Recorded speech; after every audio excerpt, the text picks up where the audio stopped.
जी जुनी लोक आहेत त्यांना लोणच्याचा आंबा कसा निवडायचा हे त्यांना ज्ञान होतंच, परंतु आता जी शहरी जो भाग आहे त्यामध्ये ही जी पारंपरिक ज्ञान होतं ते आता जवळपास लोप पावलेलं आहे. त्यामुळं या लोकांना या लोणच्याचा आंबा कसा निवडावा यासाठीच आता हा व्हिडिओ बनवलेला आहे. पाटील साहेब, हे लोणच्याचा आंबा म्हणतायत. होय, लोणच्याच्या आंब्याची काही स्पेशालिटी असते का, काय वेगळा असतो का? लोणच्याच्या आंब्याचं वैशिष्ट्य जर सांगायचं झालं हां तर तो चवीला आंबट असतो. आंबट पाहिजे. असला पाहिजे. हां पहिली आठ आहे त्याची. हां आणि दुसरी आठ अशी आहे की त्याच्यामध्ये दशा असल्या पाहिजे. ग्रेड जे असतात हा, ना हा. दोऱ्यासारखे. हां कारण आजही ग्रामीण भागामध्ये दशा किंवा तंतू असणारा जो आंबा आहे हां तो मोठ्या प्रमाणावर लोणचं करण्यासाठी वापरला जातो. बर कारण ज्यावेळेस आपण जेवण करतो, हां जेवण करताना लोणचं खात असताना हां जेवढ्या आपण दशा म्हणजे चाखू हां तेवढा पाचक रस आपल्या जिभेमध्ये तयार होतो बर आणि अन्न पचण्यास मदत होते. बर म्हणून ह्या आंब्याचं असं वैशिष्ट्य आहे की हा आंबट असून हां यामध्ये दशाचं प्रमाण अधिक आहे. बर आणि विशेष म्हणजे लोणच्यासाठी टाकणारा जो आंबा आहे तो पाऊस पडल्यानंतर तो काढणीला आला पाहिजे.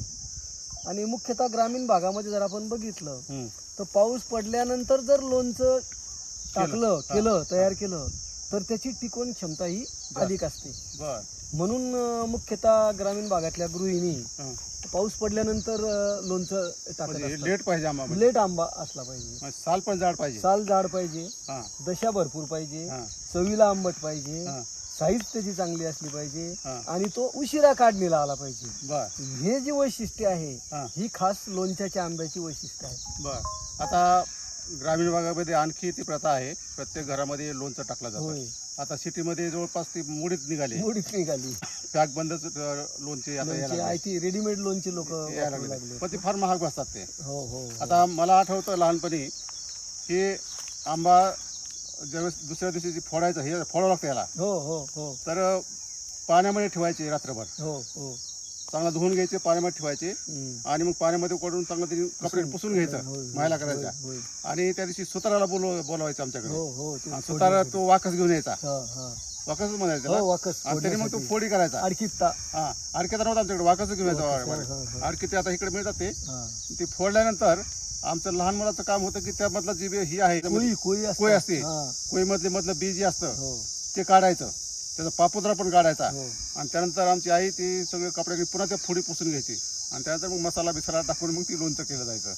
आमच्याकडे त्या ज्या कोळी असतात ना हां त्या उकडून हां भाजतात, बर उकडून घेतात, हां त्याला मीठ लावतात, हां वाळवतात हां आणि वर्षभर जिभेला चव येण्यासाठी हां लेकरं ती कोळी सुद्धा गोड लागते चांगली. गोड लागतंय हो गोड लागते. आणि त्याच्यावर पाणी पिल्यानंतर ते गोड लागतंय. हो गोड लागते. आणि त्याच्यामुळे काय होतं की ते मिठाच्या द्रावणात टाकल्यामुळे हां पाचक रस निर्माण होतो बर आणि पचन हे अतिशय सोपं जातं. त्याला भाजलं पण जातं ना. भाजून सुद्धा घेतात. हां भाजून. हो आणि डब्यामध्ये साठवून ठेवतात गृहिणी. हां आमच्या भागामध्ये सर्रास ही पद्धत आधी वापरली जाते. प्रेक्षकांना माहिती सांगतो, हे जे फळ संशोधन केंद्र आहे छत्रपती संभाजीनगरचं आणि त्याला हिमायतबाग म्हणतात आणि जवळपास 300 एकरवर ही इथं क्षेत्र आहे आणि ही मुघलकालीन आणि निजामकालीन इथं आंब्याची लागवड झालेली, चिंचाची लागवड झालेली, जांभळाची लागवड केलेली.